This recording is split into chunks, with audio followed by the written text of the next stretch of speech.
वो कांग्रेस में शामिल हो सकते हैं। यह खबर पहले ही मीडिया को लग चुकी थी।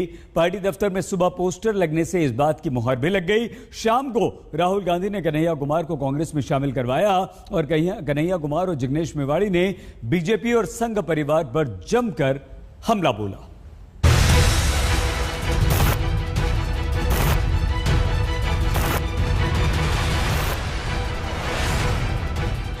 ये जो देश में एक वैचारिक संघर्ष छिड़ा है, उस वैचारिक संघर्ष को कांग्रेस पार्टी ही नेतृत्व दे सकती है।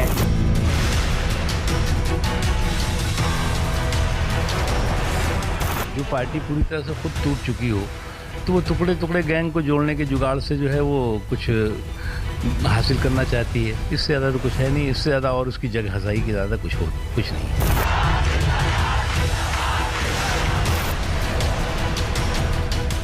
जो लाखों करोड़ों नौजवान आपके माध्यम से सुन रहे हैं, उनसे भी मैं आग्रह कहता हूं, दीवार पर बैठकर टुकुर टुकुर मुंह ताकने का वक्त नहीं है। ये अर्जेंसी का टाइम है।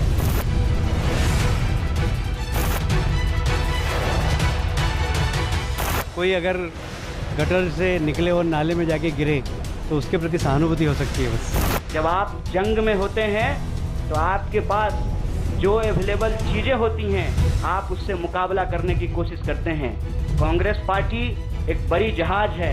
अगर कांग्रेस पार्टी बचेगी तो हमारा मानना है इस देश के लाखों करोड़ों नौजवानों की आकांक्षाएं बचेंगी, गांधी की मीमांसा बचेगी, भगत सिंह के सपनों का भारत बचेगा और डॉक्टर बाबा साहब भीमराव अंबेडकर की समानता का भारत का निर्माण संभव हो पाएगा।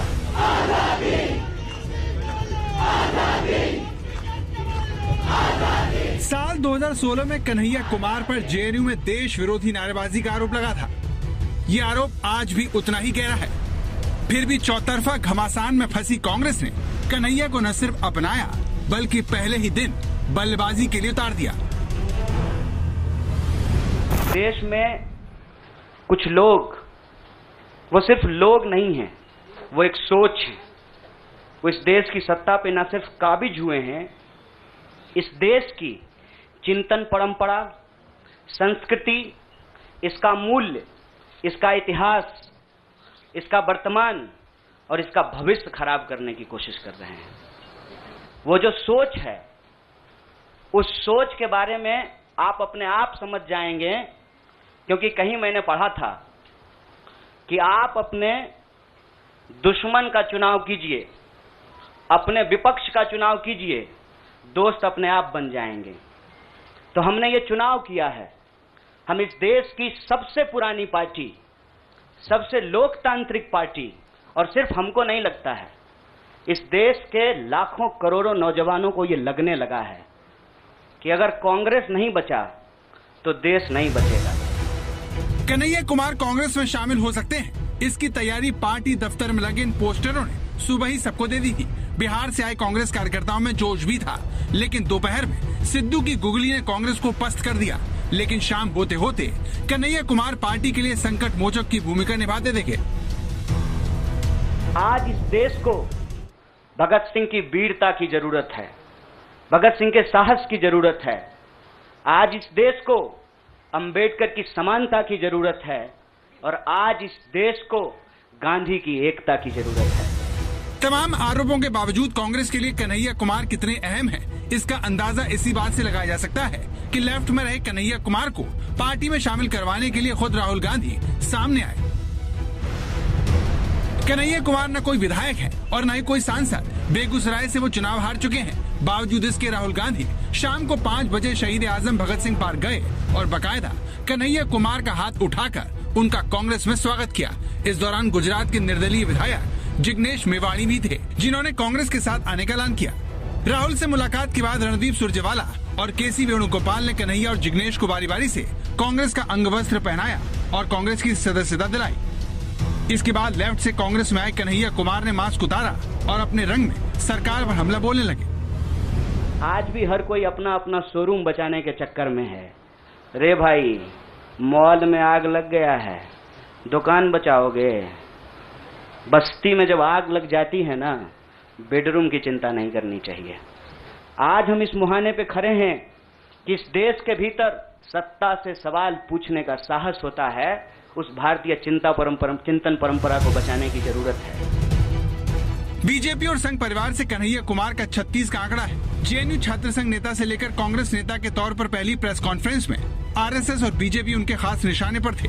और ये परिवार संघ परिवार नहीं, वो क्या परिवार जो परिवार छोड़कर परिवार बनाना पड़े, वो परिवार जो आपको परिवार छोड़ने के लिए नहीं कहता है, कहता है कि अपने परिवार में रहिए।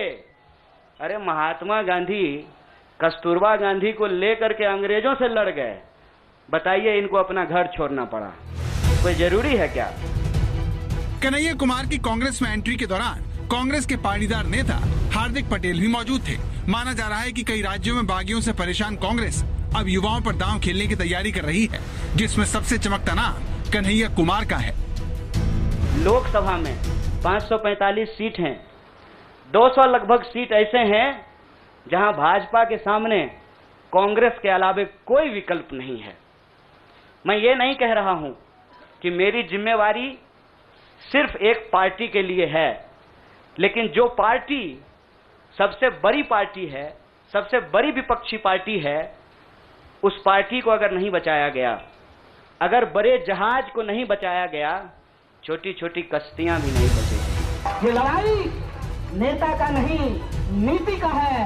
ये लड़ाई चेहरा का नहीं, नीयत का है। ये बात हमको अपने दिमाग में डालना पड़ेगा। लेफ्ट से कांग्रेस में आने पर भी कन्हैया कुमार ने सफाई दी, कहा कि देश की जरूरत के हिसाब से उन्होंने पार्टी का चुनाव किया है। वक्त की जरूरत है कि कांग्रेस रहे। जो लोग कह रहे हैं विपक्ष कमजोर हो गया है, यह सिर्फ विपक्ष के लिए चिंता की बात नहीं है। ये मैं नहीं कह रहा हूं, कोई शास्त्र, कोई किताब उठा करके देख लीजिए। जब विपक्ष कमजोर हो जाता है, सत्ता तानाशाही रुख अख्तियार कर लेती है।